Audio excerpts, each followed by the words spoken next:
In the studio today, we have Andy Blau, who is the CEO and founder of PF&H, Precision Fuel and Hydration, one of our main sponsors of the show. So we are very grateful for him coming on today. We had an awesome conversation, pretty much diving into all things PF&H business, a little bit of his background as a professional triathlete, and sort of the timeline and the origin story of the company. So it's really cool to sort of get that insider information. We also talk quite a lot about their perspective on sponsoring professional triathletes, making new products, sort of dealing with competitors and growing the business, their goals for the future, and a couple fun rapid fire questions in there as well as always. So enjoy this episode with Andy Blau. All right, welcome to another episode of the Endurance Matters podcast. I've got a very special guest on the show today, Andy Blau. He is the CEO and founder of Precision Fuel and Hydration, who happens to be one of the main supporters of the show. So really excited to have Andy on today and get into the show and ask him a bunch of questions about Precision. Yeah, welcome thanks to the show, for the Andy. invite, Justin. Thanks for the invite, mate. Good to be chatting. Absolutely. This is actually our first remote guest as well. Andy's tuning in from London area. Not quite, but I'm about 90 minutes southwest of London in Christchurch in Dorset. Okay, cool. So UK representation here. I start off the podcast with a hard-hitting question. And so the first one that I've got for you today is, if you had to collectively decide for the entire PF&H office, would you rather have coffee, beer, or flow gel on tap in the kitchen? No question, I would choose coffee. The productivity with the beer would drop off. Fun would probably go up, but productivity would drop off. And although people work hard here, I don't reckon they work hard enough to need flow gel all day. So we'd go coffee. You got to keep the carb stores up, and you can do that with some, put a little sugar in the coffee as well. So you're good to go. Maybe a flow gel coffee combination situation. But yeah, I've got a lot of questions here today, many, business oriented questions, and then definitely some stuff personal for you. I want you to first maybe start off by telling me how PF&H came about. Like, what's the origin story for the company? Yeah, I was like you. I was a triathlete back in the day. I started racing in the 90s when we still wore Speedos and very, very short singlets. Luckily, that's all gone now. And luckily there weren't too many photos taken back then. Certainly not of me anyway, because I wouldn't want to pull any of those out. But I tended to, I raced short course for a while. I moved up to long course when I realised I was going to make the team, the teams for the Olympics. And really, that was a whole new world of discovery for me, particularly around hydration, because I raced quite a few long distance triathlons in the UK where the conditions are often obviously cool, and performed pretty well and thought that I'd got it dialed. I would then go to hot countries and race, because obviously a lot of the bigger races, the championship races, often end up in the heat, and I would always race terribly, like fall apart every time it was hot. I used to get really bad cramps. I ended up in hospital a couple of times on a drip. I was just in a really, really bad way. At the time, it always seemed like it was something hydration related, but I never really knew what it was. And then it really kind of changed a lot for me after 2003 or 2004, when I went to have a crack at Kona. And I'd done pretty well in qualifying in the UK. I think I was top 10 in Ironman UK. And I thought I really wanted to go and have a great race, and ended up just an absolute shambles on the Queen K. And a friend of mine who was a doctor talked to me about it afterwards and said, look, I think looking at the photos of you in these races, you've always got salt marks on your skin. The type of things you're reporting are like you're losing a lot of salts and electrolytes. And I said, well, I replaced some electrolytes in my drinks. And he had a look at that. He said, oh, you don't replace very much. And anyway, we should get you sweat tested. So he took me to a hospital, got me a sweat test, which I actually had in the cystic fibrosis department, because if people don't know what cystic fibrosis is, it's a genetic disease. One of the signs that people with CF exhibit is that they have very, very salty sweat. So I had this sweat test, and sure enough, my score turns out to be like really, really high. Now, I don't have CF, but my friend, the doctor, said to me, actually, this is pretty normal. Like, everyone's sweat is a bit different. There's a whole range. If you read the medical research literature on this, you happen to be on the really high end. You also have a really high sweat rate, and you're going out and trying to exercise really hard for 9 hours in the heat. You are going to have problems if you don't replace a lot of this salt. And so he did the maths for me, helped me build a spreadsheet of what I should replace. And although I was towards the tail end of my career and didn't get loads of opportunities to test it out, when I went and raced in the heat after that, it was like magic. It was like night and day difference for me. I was replacing more salt. I wasn't having to drink as much water, and I sort of thought if I'd have known about this a few years ago, and that was where the idea was sort of set for, well, maybe this is something that could help other athletes. And I Sure. retired from racing, started working as a sports scientist with athletes, and started doing some sweat testing, and that was kind of where it's all started out. There was nothing to do with products and a supplement business, as it were. It was all about testing athletes to help advise them on their hydration. Sure. And what were you doing as a career before that point? Did you have a background in sports science at all? Yeah, I'd studied sports science in the late 1990s at the University of Bath in the UK, which that happened to be where the Great Britain triathlon team were headquartered when they were training for the 2000 Olympics, the 2004 Olympics. So I'd studied sports science, and my first job out of university was a really good one actually. I'd got to work for a Formula One racing team. So I was working for the Benetton Formula One team. They were the first team to have a proper human performance center and a sports science setup. So I'd worked for them a little bit, and then subsequently I'd left that and I'd set up my own sort of mini coaching business because I was trying to be a pro triathlete, but as you well know, making a living as a pro triathlete is very, very tough, and you need to supplement usually. And so I was kind of doing that thing of a foot in both camps. I was coaching, doing a bit of sports science and racing, and that's when all of this came together. Sure. And so when does the concept go from an idea to, okay, now I'm going to actually explore creating products and having something that's viable to maybe sell or for athletes just to use? For me, that was a real steady evolution, actually. The That sweat test that I had, the, I then sort of took that when I retired and thought, well, I'm setting up a sports science lab because that's what I was doing. And I bought one of the cystic fibrosis sweat testing units and started to test athletes with it. And it was actually because the business development guy from the company that sold the sweat testing machines reached out to me and said, you kind of, who are you and why have you bought one of our machines? Because you're obviously not a CF doctor, and that's who we sell these things to. And they were incredibly supportive, actually, of me saying, well, if you think, I explained to them what I was doing with athletes, and they seemed to think it makes sense. And of course, they thought, could this be an interesting new market for a piece of technology that we've already got that's doing some going elsewhere? So they sort of sowed the seed of an idea in my head, which was, look, we'll help to construct a business plan and give you a license, an exclusive license to sell this equipment into the world of sport if you think you can do that, and kind of put a bit of weight behind that. And I went along with it and I said, yeah, let's do it. And then at that time, I was a self-employed businessman, but I wasn't really running what you'd call a proper business. It was a one-man band or a two-person consultancy business. And so I reached out to some friends of mine who I knew were a bit older, who'd been successful in business, and started to get some help and advice. And one or two of them thought it was a good idea, thought they'd help, and then kind of got sucked along with the idea. And then before you know it, we're forming a company. This is 2011 now.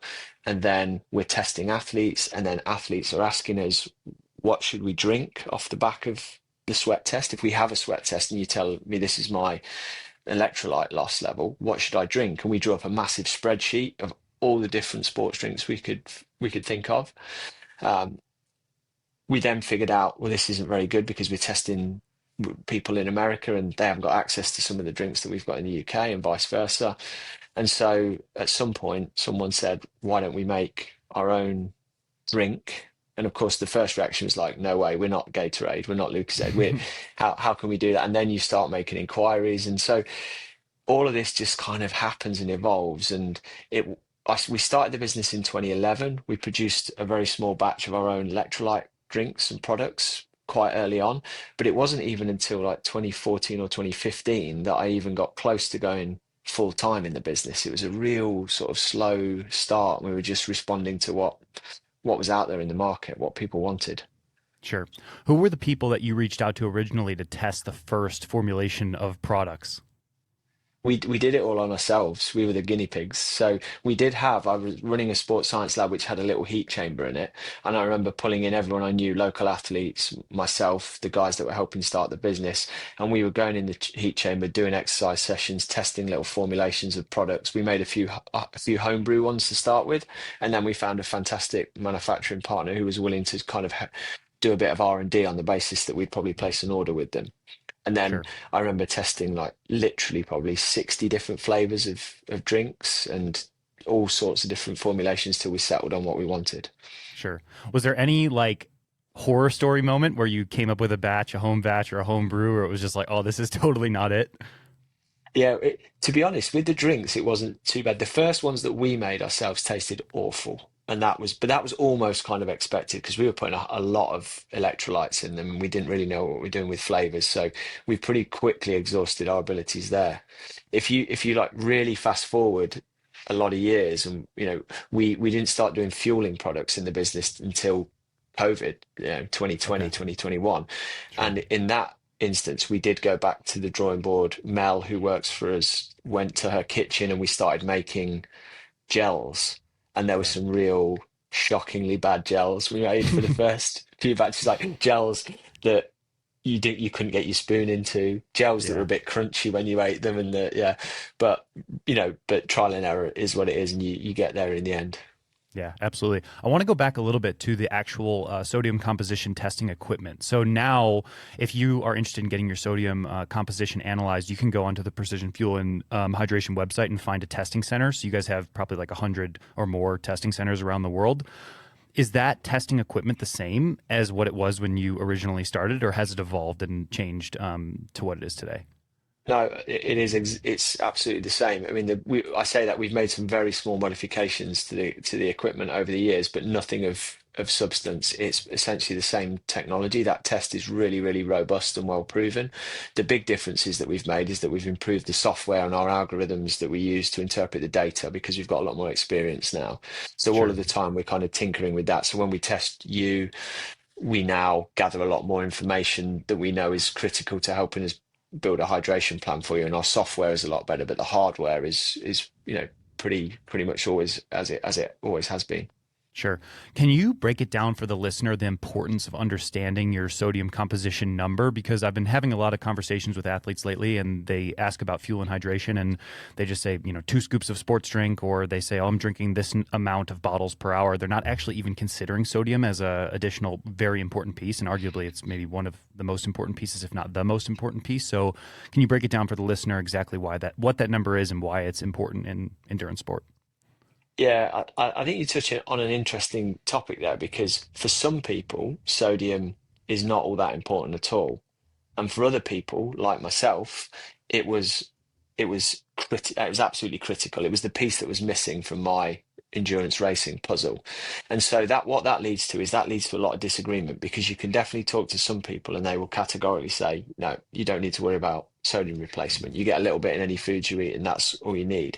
You talk to someone like me, and I was actually in the early days was guilty of being a bit of an evangelist for everyone taking tons and tons of salt, tons and tons of sodium, because for me it was such a game changer that I assumed that this would also be the fact for most other people. In actual fact, I think first of all, the characteristics you got to look for if you're likely to find individualizing your sodium replacement important are you doing long and hot races? If you're only racing relatively short distances and you tend to be in cool conditions, you're not someone with a big sweat rate, then potentially diving into the weeds to individualize your hydration might be a little bit overkill. When you start doing like 4, 5, 6 hours plus, when you start racing in the heat and humidity, when you start pushing your body really, really hard, having an understanding of your individual electrolyte losses can be really, really important. Even if in actual fact it doesn't change a lot for you. If you're someone who has a low sweat sodium when we test you and you don't sweat a ton, you might not make any adjustments to your hydration strategy, but at least you know that you're already hitting numbers that are in your ballpark. As I've said a few times already, for me, it was an absolute wake up moment because I knew that my problems as an athlete racing were probably hydration related. So what did I do? I just dialed up the amount of fluid I was taking in because everything you read and the way you think about hydration is it's like more water. But in actual fact, I had to increase the salt and reduce the water to get the balance right for myself. And then all of a sudden, I've given my body what it needs and what it wants. I'm replacing adequately what I'm losing, and it made a difference. So I would say to summarize, it's like it's on a sliding scale from irrelevant to total game changer. Yeah. But until you know where you are, then you don't know which of those ends of the spectrum you're at. Yeah, for sure. I always recommend athletes go and get the sodium composition test because the fact of the matter is, unless you live in the UK like yourself, a lot of these races are very hot and humid. So that's just the way it Yeah. is nowadays with where they're choosing to, locate these races. So yeah, like you can, like I said, log on to the Precision Fuel and Hydration website and get yourself one of those sodium composition tests. Yeah, they're relatively affordable, and I think that number is valuable for pretty much everyone out there trying to do endurance sports. Sponsor of today's episode is Precision Fuel and Hydration. These guys have been an awesome partner of mine for many years, and I really love the entire product line. They helped me tremendously when it came down to getting my fluid needs sorted out, getting my electrolyte needs organized, and also just figuring out how many carbs per hour I needed. And they have an entire product line that has a lot of variety and different options for you. So my favorite option from them is the PF30 Chew. I sort of take them out of their wrapper and load them into my top tube storage compartment on my bike and just munch on those every 20 or 30 minutes when I'm out doing a hard training session or doing a race. They also have a bunch of sweat experts over there who can help you figure out exactly what your fluid, carbohydrate, and electrolyte needs are. So head on over to pfandh.com. Redeem code BigMetz15. Once again, that's BigMetz15 via the link provided. I want to talk more definitely about the business. So like talking about, so you talked about the origin story, kind of getting up to the point in which you guys had that first sports drink product in 2014, 2015, you started incorporating the gels and stuff. When you started selling products, what was that original product line looking like? We started very simple with four products, and that was four different strengths of electrolyte drink. So a typical sports drink has around 500 milligrams of sodium per liter. So if you picked up a regular Gatorade or a Powerade or pretty much any of the original sports drink, they're going to have about 400, 500 milligrams of sodium per liter. Human sweat varies from about 200 to about 2000 milligrams of sodium per liter. So we decided that we needed to cut across that range as much as possible with products. So we did a product at 250, we did a product at 500, we did one at 1000, and we did one at 1500. And that was the original lineup that we had. We made them as effervescent tablets because we figured that was when you're trying to do something precisely, we like the idea of having a solid dosage form rather than a scoop, because scoops can be accurate, but how many of us really level out and weigh every scoop that we put in, and the idea of being more precise was, well, we can give you one tablet that goes in a bottle. The other thing we thought was important was that in the early days, especially, we wanted to focus actually on just electrolytes and fluids and not worry about the carbohydrate intake, because for me, I learned early on that there's this kind of, we now call it the three levers concept, but there's three things you need when you're doing an endurance event. You need carbs, you need water, and you might need sodium. Yeah. And it's the amount of those that matters. And if you put all of those things in together in one bottle, it can work for some people some of the time.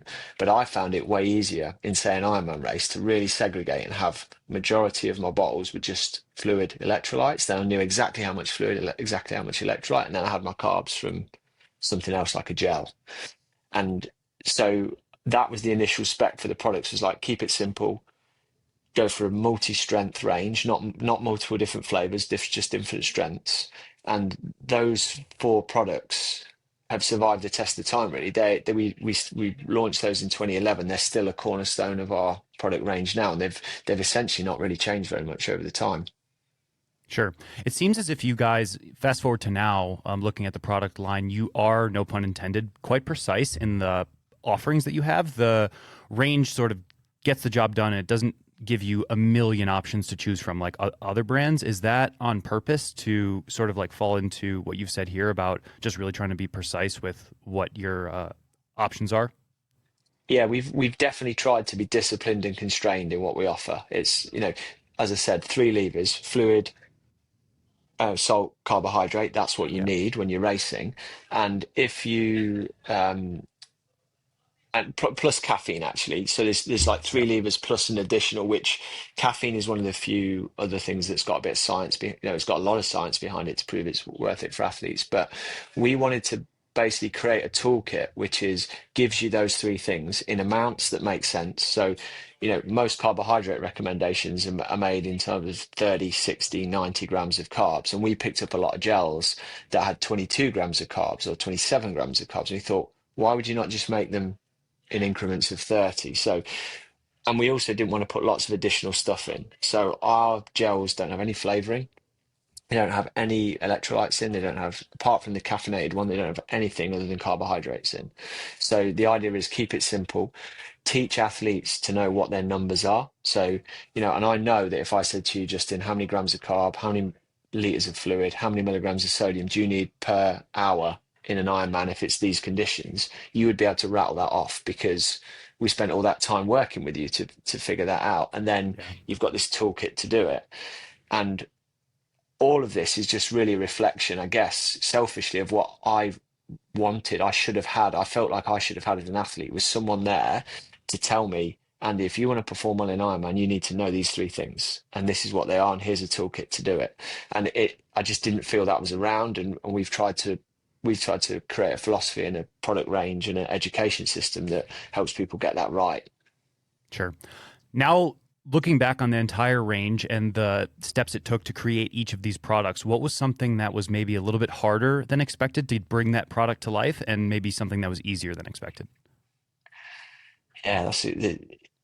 Bringing a new product to life, you always start with a huge amount of enthusiasm. You think of an idea and you think, oh yeah, we can do that. And then you go at it hard and I suppose it's an entrepreneurial spirit. You don't see what you don't know are the blockers and the problems. And I would say probably one of the hardest ones actually to bring out was the gel Mm, because we we knew that we didn't want to just make a lot of gels as syrups. They're not actually gelled in some way. Like to create a gel, you need to have something which gives the product substance. It gives it a level of structure that's obviously not solid, but it's not liquid.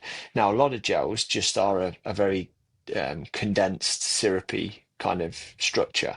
And I never felt like they sit very well on the stomach. They often don't taste as good.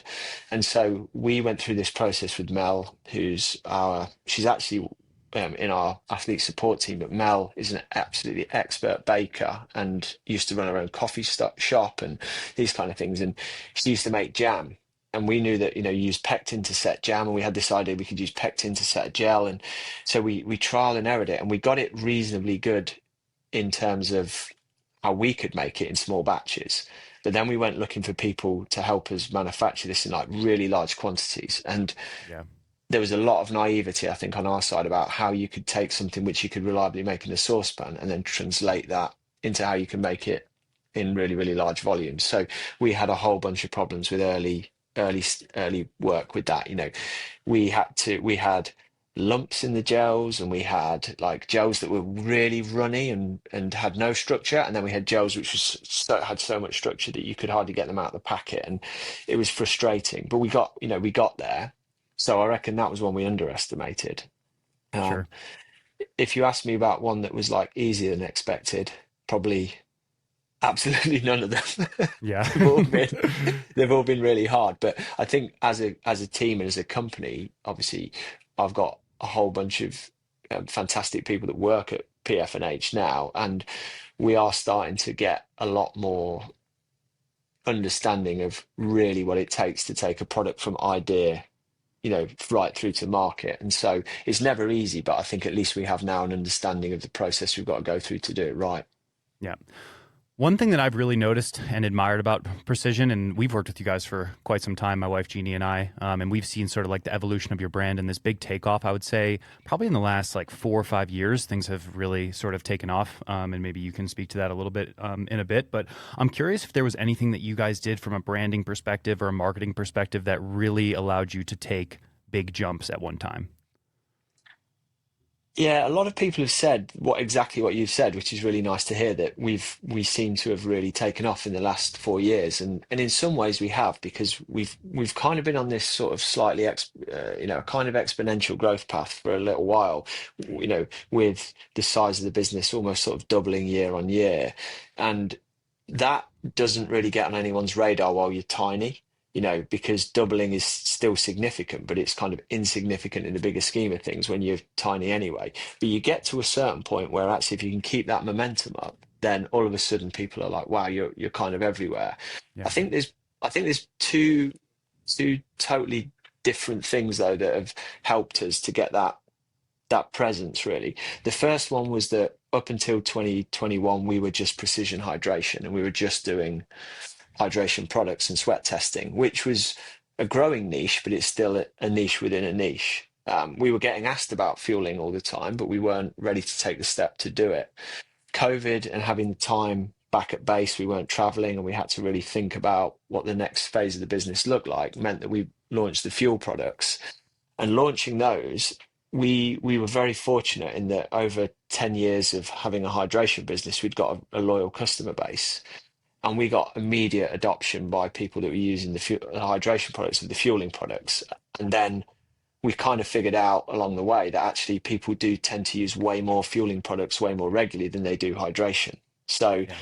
that was a big that was a big lever that we were able to pull by having a customer base and giving them a product. Most of it, I would say almost everyone who was buying a hydration product from us was buying a gel from someone else. And so there was like a big opportunity there for us to say, well, you trust us with your hydration. Maybe you can now trust us with your fueling.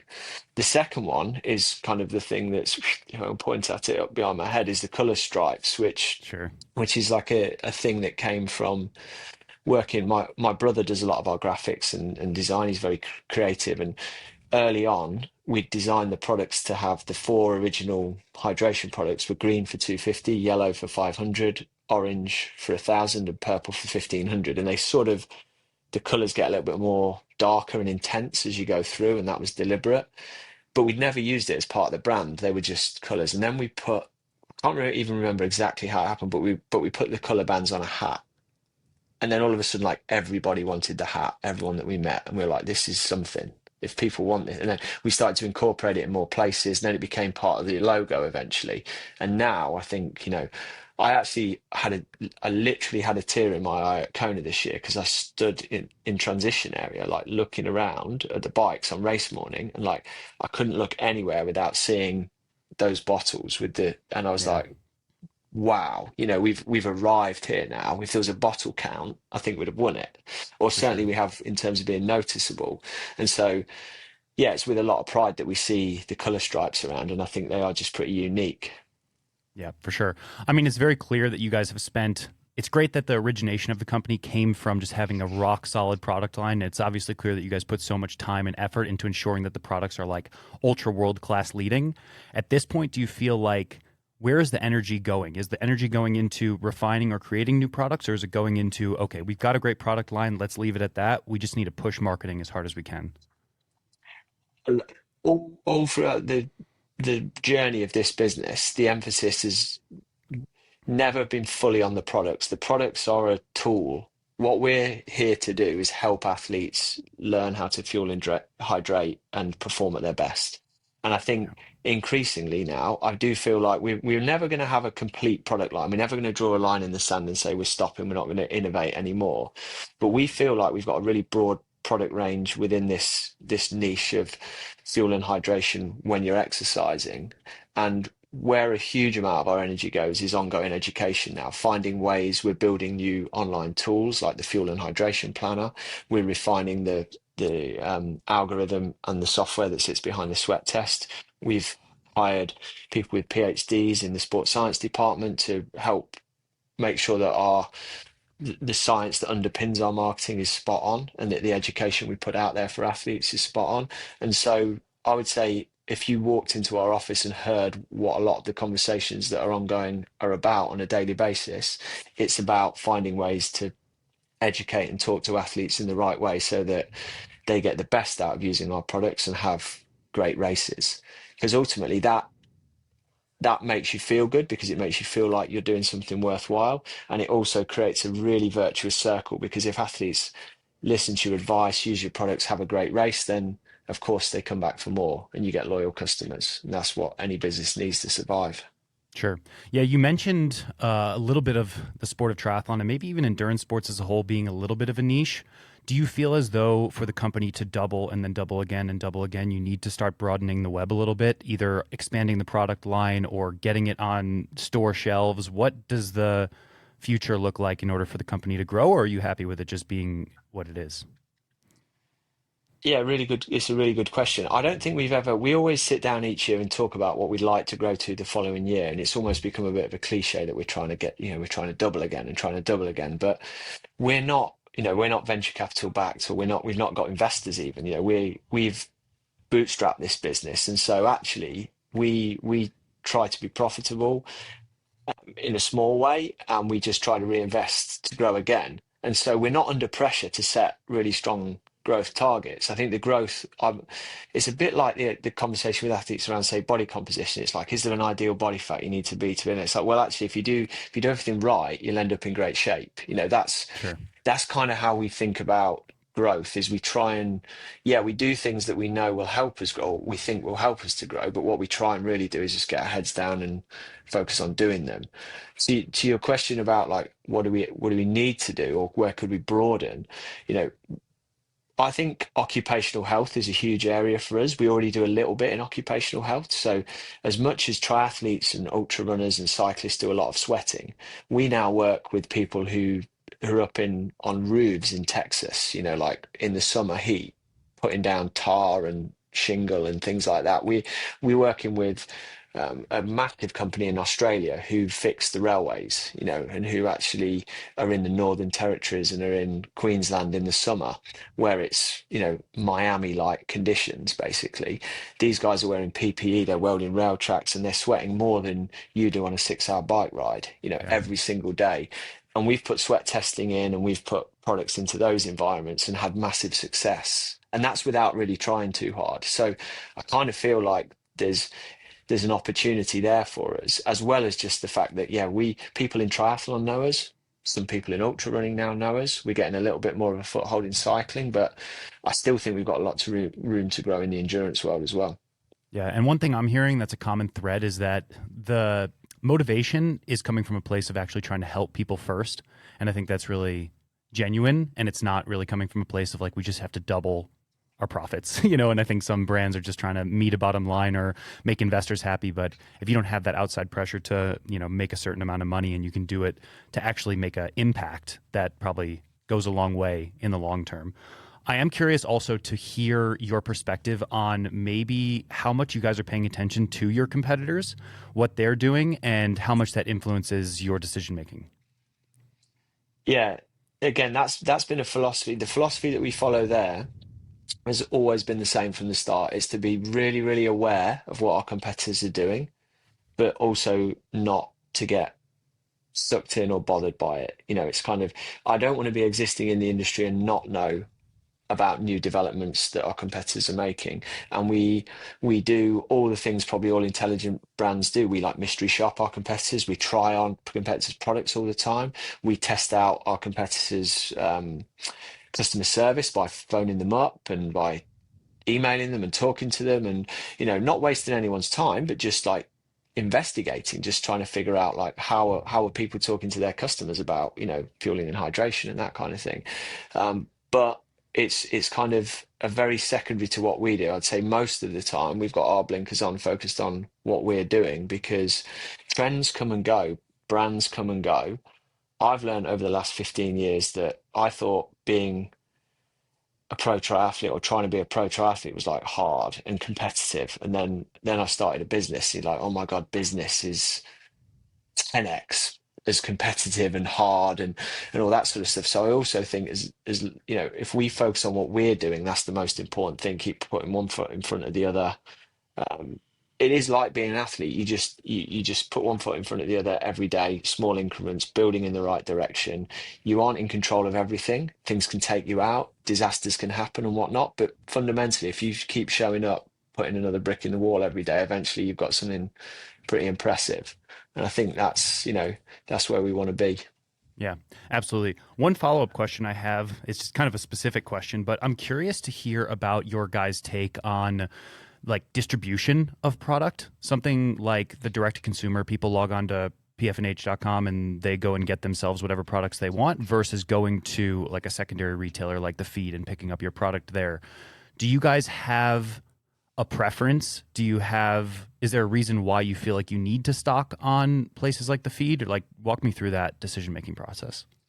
Yeah, early on, we pretty much exclusively sold on our own website. And that was for two reasons. The first one was kind of necessity. We didn't hold a lot of stock, and the stock that we had, we wanted to sell at the greatest margin that we could, because um, if you sell to retailers, obviously you're selling to retailers at a markup. Quite often they require payment terms. Small businesses often find things tight. Chasing for money is quite stressful because people don't pay bills. We actually had a very instructive early interaction with a bike store that we gave a lot of product to, and they went bust while they held our product. And at the time, we didn't get anything back, and it was a real instruction for us on how business can go if you're not careful. So early on, we were exclusively wanting to sell direct. The other thing was as well, and it still remains a little bit like this, is we would rather sell direct to people, not principally actually because the margin is better, but because we have the relationship with the customer then. Our customer service team is world class. They are literally the heart and soul of our business. And I want customers to have a great experience. If they don't, if their parcel's late or damaged or whatever, we can deal with it. We always take massive pride in doing that. So we want to have that relationship. So that remains our primary focus, I would say. What has happened though over the last few years is that we've realized that A, there's a business opportunity, and B, there's a lot of people in the endurance sport community who run small businesses, retail shops, this kind of thing, who are starting to reach out to us, and they want to stock our products because our products are getting more well known. And so in the last couple of years, we've got a great guy, Jack, who's joined the team, who's really taken on building some relationships with those retailers and started to introduce the right retailers who can rep our products properly and give advice like we would give, and onboard those into our community. So I think increasingly as we grow, we want to make the products more available, because sometimes it's really useful for you to be able to nip down the street and pick a product on Saturday morning because you've got a race in the afternoon or something like that, which you can't achieve online. But again, I don't ever want it to be like a purely financial business-based decision. We do business with people that we want to do business with because we like them, because they're part of our community and we're part of their community. So that's the kind of, again, that's the philosophy that underpins when we do business with other people. Sure. And one thing that, I mean, even my personal experience having worked with you guys separates you from any other nutrition brand that I know out there is the availability to speak to a sports scientist, sweat expert. Talk to me a little bit about the team and why you've alluded to it a little bit, but talk to me a little bit about their role and what that service is for people who want to use it. Well, if it's not clear from what I've said already, I started out as a kind of sports scientist, coach, someone who wanted to interact and work with athletes. And for the first 7 or 8 years of the business, I was the primary person who would talk to athletes and advise them on how to use our products. And I got a lot back from that experience. Johnny, my business partner, he's also a world-class athlete. He was a marathon kayak specialist. He won a silver medal at the World Championships, and he came along with me on that journey, and he would spend a lot of time, chatting with athletes. So it's kind of in the DNA of the company that's what we do. Dave, our marketing director, he always kind of tongue in cheek describes himself as like the athletic runt of the group, because he's not really from an endurance background, but he spent 10 plus years in the industry now and can talk the talk and can understand, can help athletes, and he gets a kick out of doing it. So the natural extension when we got big enough is we started to hire other people who had that kind of coaching and teaching outlook. So we've now got a team of 6 or 7 sports scientists. We've got another team of 5 people in customer service. Pretty much all of them are either athletes or have a sports science degree. And so our availability to talk to customers, to talk to professional athletes that we're working with is pretty much unrivaled. And it's pretty much around the clock these days, because we've got people who are taking calls for us in Australia, in the US, in the UK. Our goal, as you know, from having worked with us, is like, just if you want to talk to us on a Sunday, you can talk to us on a Sunday. We'll be there and we'll debrief with you on that race. And that's the coverage we're looking for. The latest people that we've hired have been is to try and next level that. So Dr. Sam Shepherd was a lecturer at Liverpool John Moores University in the UK. He's now our head of sports science. He's got an incredible academic record, like 100 published papers, real expert on carbohydrate metabolism. We've hired Dr. Lindsay Hunt from the University of Sydney in Australia. He did his entire PhD on sweat rate modeling. So, you know, kind of a perfect fit for us. And then we've got, I think everyone in the sports science team pretty much is doing a marathon, an Ironman, a half Ironman next year. You know, they live it as well. So they love getting on calls with athletes every day at work. It's what they'd rather be doing. Yeah, it's very cool. You don't have to name names, but I'm curious, in your opinion, who at PFNH has the best job and who has maybe the worst or the hardest job? That is a great question. Um, who has the best job? Depends what day of the week it is, but I reckon. I mean, I would probably say in some ways, I probably do have the best job because I've seen this thing through from start to where it is now, and I've been lucky enough to pick up some absolutely amazing people along the way who are way better at I am than certain things. So, you know, it I couldn't pass this point without giving a shout out to my business partner Johnny, who came in, as a young guy, worked with me for years, learned a lot from me, I would like to think, but then has gone on to teach me so much because he is the logistical and operational head of the business. The reason that, we can get the parcels that we need to get out the door on time to where they need to be, that we have great relationships with our manufacturers and all that sort of thing is down to his logistics and operational brain. I would say that he, therefore, a lot of the time has potentially the worst job in the business because he deals with all of the problems that I create. So if we create great demand, he has to fulfill that demand. If Sure.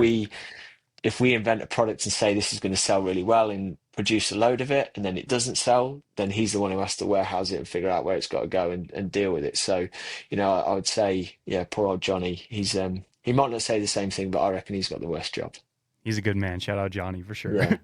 I am curious as well. You've mentioned that your company sort of evolved and changed through the pandemic, and I think like the entire business world has been a little bit different since then, with the mandate of people coming into the office not being as commonplace. And I think a lot of people are work from home now. What's PFNH's stance on work from home versus having people come into the office and actually be there in person to collaborate, communicate, and like make the business run? Think we essentially went entirely the different direction to the rest of the world because you're right. A lot of people started working from home. My wife, who works for a medical charity in the UK, they went from going into the office most of the time to 100% remote working. We went from obviously 100% remote working during COVID, and then actually went out and found a bigger office. And everyone pretty much is in the office almost every day here. And I think that we do have a bit of hybrid working. People definitely work from home from time to time, and we have people who work fully remotely because we have people based in the US, we have people based in Australia, and head offices in the UK. But we're trying to create a culture and an environment where people want to come to work. And I would say that we've achieved that. We found a fabulous building, like an old barn type building, which is really cool. It's got really big natural light. We've put a really nice massive kitchen in there so people can come in and cook and have nice meals. We're fortunate to have our warehouse on site as well. It's not joined, but it's a 50-meter walk between the two. So we can all get together, and we still all get together at least once a day on a 4 o'clock all hands call when we dial in people from around the world. And I would say that culture of being like all in and all in one place is something which I've seen it, and I'm impressed by companies that manage to do it remotely. But for us, it's about being here. Yeah, absolutely. I feel like, is there anything tangible that you've noticed from having that group environment, that team environment? I guess there's not a massive comparison other than to the, year or so during COVID. Is there anything else that you're noticing from just having people collaborate in person that's a big value add? It's not any one thing. It's loads and loads of little things. If I give you an example, we work with Lotto Destiny, the pro cycling team, and we work with Victor Campenaerts a lot, who won a stage of the Tour de France this year. And Victor has been a massively vocal advocate of precision fuel and hydration over the years. We invited him to our office last week and wanted to give him something really special. as a one-off, like a gift. And I said, I was chatting with my brother and we were talking about, wouldn't it be cool if we got one of our gels or one of our products and like set it in a block of clear resin and kind of made him a little trophy, that was like a unique one-off thing. And we started brainstorming, how can we do it? And we're chatting in the kitchen. And then Justin, who's our web developer, he says, oh, I couldn't help overhearing what you're saying, but actually, um, I play around with resin quite a lot, make some models and things. I reckon I could have a go at that. And then literally the next day, the guy comes in with a gel in a block of perfectly clear resin, and they're like, wow, amazing. That would Job never have done. happened if you weren't like talking about something in the office. And that probably is a bit of a silly example, but I just think that cross-pollination, and we've got loads of young people that work here. I'm 46 and I'm one of the older people who works for the business. So I think maybe once you mature in your career, working remotely a bit more of the time is fine. When you're young, I certainly got a lot because there was no remote working when I was working at the Formula One team or whatever. Having Yeah. people in, having people together, you learn a lot just from those working interactions that otherwise you don't get through the video screen. Yeah. Sponsor of today's episode is Precision Fuel and Hydration. These guys have been an awesome partner of mine for many years, and I really love the entire product line. They helped me tremendously when it came down to getting my fluid needs sorted out, getting my electrolyte needs organized, and also just figuring out how many carbs per hour I needed. And they have an entire product line that has a lot of variety and different options for you. So my favorite option from them is the PF30 Chew. I sort of take them out of their wrapper and load them into my top tube storage compartment on my bike and just munch on those every 20 or 30 minutes when I'm out doing a hard training session or doing a race. They also have a bunch of sweat experts over there who can help you figure out exactly what your fluid, carbohydrate, and electrolyte needs are. So head on over to pfandh.com. Redeem code BigMetz15. Once again, that's BigMetz15 via the link provided. One thing I'm personally very interested to hear your take on is about your guys' investment into professional triathlon. I can assume that some of your desire to invest in professional triathletes is because you were once a professional triathlete and you want to maybe give back a little bit. But I'm curious to hear, what do you, as a CEO, or what does PF&H as a company value in sponsoring professional triathletes? Yeah, we definitely a big part of why we do that is because having been there myself, I understand that you need sponsors and you need partners that are going to support you on the journey as an athlete. What we get from working with professional athletes nowadays is I think one of the biggest things we get back is we get to learn from the coalface of people who are really, really trying as hard as they can to be the best that they can. And if you're willing, like you've been willing over the years, to share with us in minute detail everything that you've eaten, drinking, drunk in the build up to races, during races, how you've felt, how you've performed.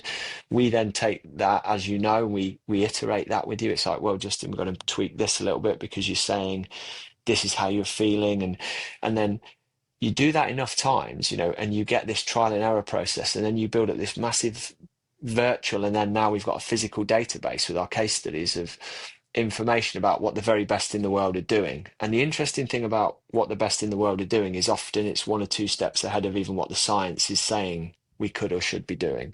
Sure. So I think one of the biggest reasons that we invest in our relationships with those pro athletes is, yeah, we do get a huge amount back from, if I remember when we were helping you try and get around some of these hydration problems, and then we would get a huge amount of satisfaction in the office when a text came in and Justin says, yeah, I've had a great race and I got this right. And it's like, yeah, because it's a very small part, but you play a small part in that and you feel that, Yeah. so you get something visceral back.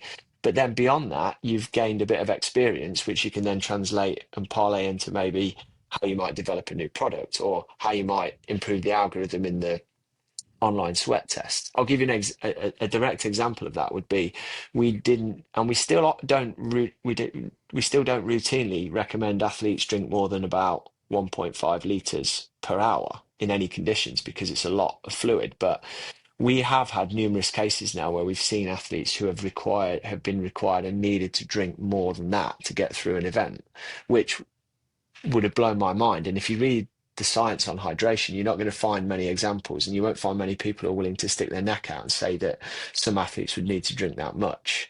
But by actually being there, measuring it, working with athletes and seeing it in real life, you do at least have that kind of mental reset of going, well, yeah, where we thought the limits were, they've gone up a little bit. So we need to be open-minded to that.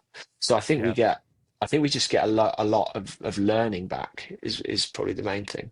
Yeah, absolutely. I know a specific example. I was working with Chris quite closely, who was one of the sports scientists, and this was probably 2022. And I had sent him over like, I think I'm going to try doing like 135 grams an hour of carb, which at the time was like on the high end, and I think 1.8 liters per hour of Yeah, fluid. yeah, And I think he cautioned me like, yeah, it's on the high side, but go for it. And I think I won the race or was second or something. yeah, yeah. And I think that was probably a good data point for you guys to be like, oh well, Justin, he's 80 kilograms and 6'4". Maybe his stomach lining is a bit bigger than the average pool that we're researching.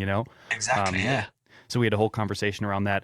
I am curious to hear if you guys, it seems as though you're getting a lot of information from that particular aspect of the relationship. Is there any specific focus on your athletes winning races? Is there any specific focus on, okay, this certain athlete needs to be of a certain value when it comes to social media? Like, what is your guys' take on that, and when it pertains to professional athletes?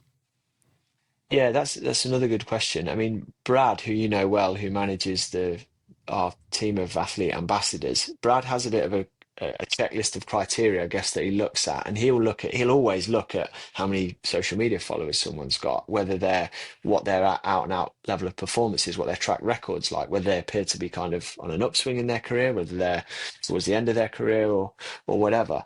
I would say though, there's never there's no hard and fast criteria. We're a small business. The thing that matters most to us of everything is the relationship that we have with the athlete. That I always feel like, if we work with enough athletes closely enough and really do our best and show them that we care about helping them to perform, then they will go into the world and they will use whatever platforms they've got to speak well about us. Yeah. And if you try and engineer that too much, then people realize it and people see it. And we all know that there are still in sport, and there always will be, there are big companies that do big money deals and they get the very best athletes in the world to, rightly or wrongly, to shout and broadcast about what they do. And that was the old advertising model, and it still exists today. But the level that we operate at, I think, is to try and build genuine relationships, try and support athletes. We go into every relationship thinking that we want to be, if it works, we want to be with that athlete to the end of their career, Yeah. which is why we have things like what we call the performance program. So before we take on a professional athlete onto a sponsorship contract, we'll work with them for usually a period of about 6 months. They get all the benefits of working with our sports science team. They get all the free products that they need. No money changes hands, nothing's signed. Everyone just works together. And at the end of it, we sit down and we go, did that work? Are we going to move forward to make this more permanent, or have we tried it and it doesn't work? Because that's okay as well. You're better off doing that than signing someone and then having to sort of pull back or whatever. Yeah. So I would I say, think that's, you feel it basically.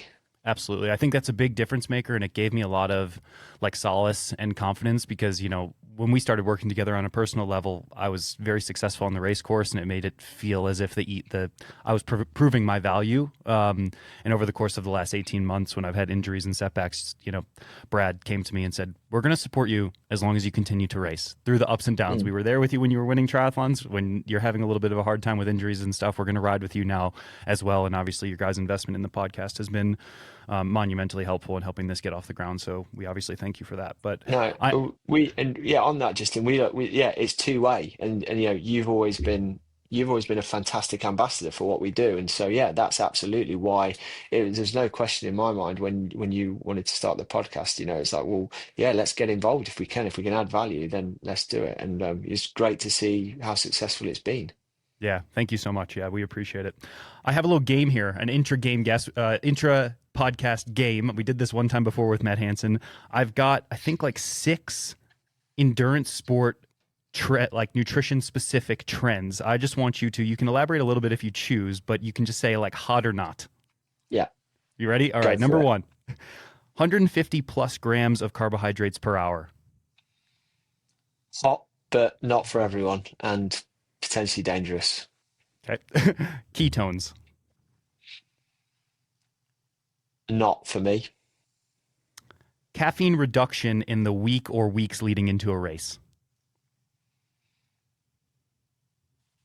Not for some people.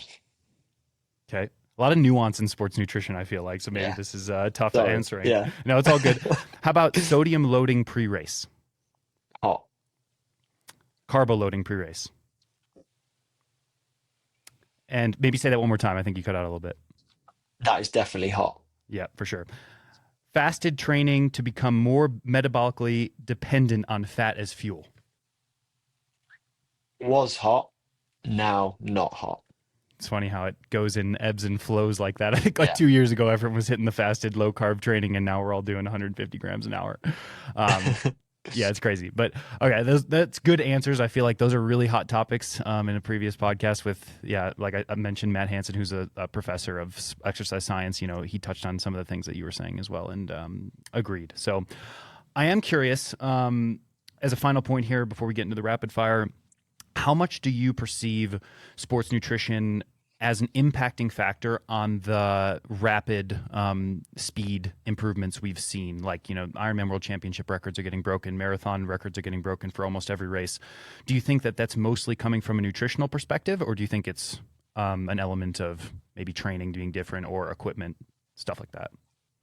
I think it's probably, if you take triathlon, I reckon there's three things which are mainly pushing it forward, in terms of like seriously impactful. I do think nutrition is one of them. I think that increasing carbohydrate consumption per hour and making sure that people aren't blowing up in the later stages of the race. It used to be quite common that people would be really falling apart. That obviously hasn't gone away, but if you say look at professional cycling, where we used to watch the Tour de France and wait for the leader to maybe have a really bad day when he bonked in the mountains, I can't remember the last time that happened, because Yeah, I think the nutrition intake and the higher amount of carbs per hour in particular is is moving the needle a little bit. I would say in triathlon you've got that, you've got the nutrition. I reckon that the non-stop, progression of like aero gains in the cycling part, that is when I look at what the bike I used to ride and the position I used to ride in and that sort of thing, I genuinely think I was leaving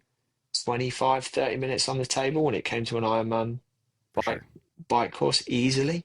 And then super shoes as well. Because as someone who still runs, I put on a pair of Alpha 5 threes lately, and I'm like, this is essentially doping. These are Yeah. incredible. And I reckon if you put those three things together, they don't explain everything, but they do explain, suddenly athletes are always going to get more competitive as things get sharper. And I don't want to take anything away from those amazing, however many guys, what is it, like 16 guys under 8 hours in Kona or whatever. Yeah. But I think if you never get to do it, but if you stripped away that kind of like, if you gave everyone 60 grams an hour, gave them a bike from the 90s and a pair of thin soled racing flats, how many guys would we see under, you know, 8 hours at that point? I think it's going to thin the field a little bit. So Yeah. they feel to me like, and in marathon running, it's obviously just two of the three. It's the carbohydrate intake and it's the super shoes. Yeah, absolutely. From a nutrition perspective, how much do you perceived that we have extracted in terms of improving high performance? Do you still feel like there's mountains to climb and a lot of barriers to hurdle, or are we kind of getting to that pointy edge of like there's not going to be that much more that we can extract from a sports nutrition perspective? I think when people execute it really, really well, I think we fundamentally understand largely what people need to do now. I think a lot of the problems are those problems of execution and problems of sort of your body tolerating what you need, because we are pushing the gut and the body to take in more fuel, more fluid and salt sometimes. And the obvious downside to that is GI issues, which can then derail a race. So there's that kind of practical, can I get enough in to meet my needs? And then alongside that, I would say from doing the case study stuff that we do, it's actually really making sure that athletes are getting the numbers they think they're getting, and also that they're able to do so efficiently. I still think there's a good amount of room for improvement in how we carry off fluids and electrolytes and carbs on the bike, for example, how we carry them on the run, how we dose them, because you watch every time there's a T100, I feel like there's a bunch of videos of people like failing to pick bottles up at aid stations and slapping them out of volunteers' hands. And, Yeah. you know, there's got to be better ways of making sure we've got what we need, we can access it, we can work out how much we've had. Because we do a lot, as you know, we sit down with athletes after a race and we try and work out how much fluid they had, how much salt they had, how much carbohydrate they had.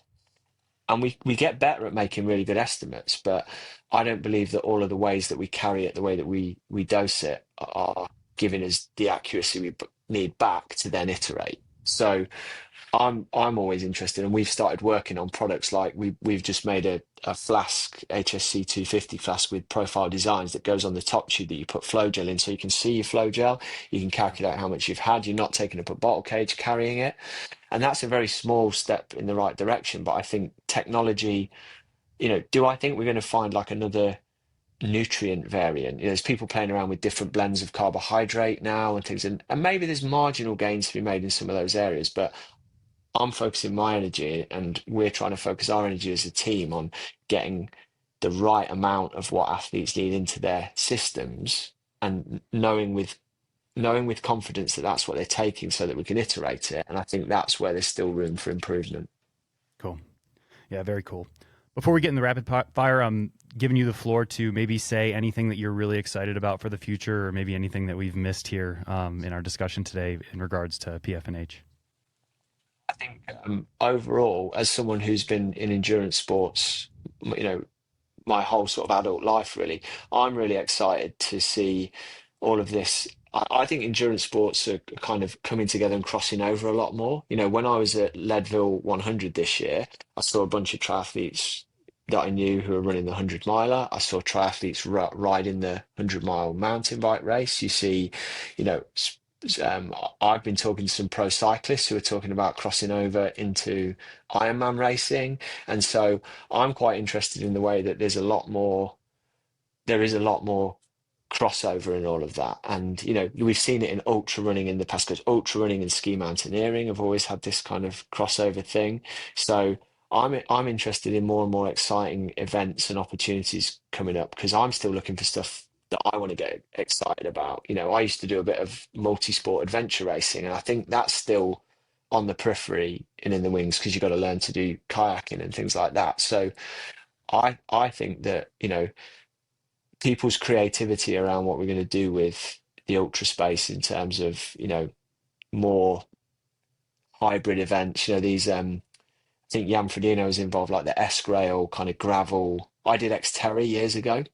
Xterra is still really cool, but wouldn't it be cool to do like a really big gravel based trail run ultra triathlon with a fantastic swim? That kind of thing would get me really excited, and I think I see that kind of stuff starting to happen, which is very cool.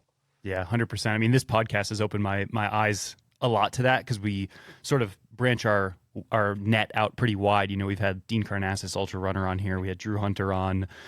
We had Alexei Vermeulen, who's one of the Leadville contracted athletes for the Lifetime Series. So like my brain's twirling a little bit. So maybe I'll pop into a little Leadville here or something just down the road from Boulder. I'll put an idea in your head, Justin, because you live in probably the perfect place for it. But we've been talking for ages about organising a training camp for like a bunch of athletes who want to train, who are all willing to train together, but from the elite level of different sports. So we get some triathletes, and we get some ultra runners, and we get some gravel riders. We kind of put them all in a house together for a period in the off season and get them all to train each other's sports and share ideas. And I think you could do some great content from that. But you could also learn a lot, I reckon. I think that would be a fun project. Count me in. I'm so in on that. I would love that. All right, cool. I've got 6 rapid fire questions here today. You ready to roll? Go for it. Do you prefer Headmaster Blau or Founder Blau as your nickname?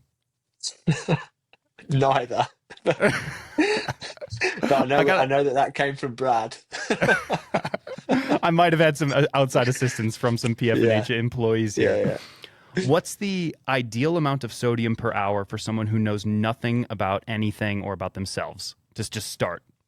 Yeah, if it's a long, hot race, which is always my reference point, because that's where it starts to be impactful, I would go with about 700 to 800 milligrams per hour, something like that. But cool. It's difficult to say.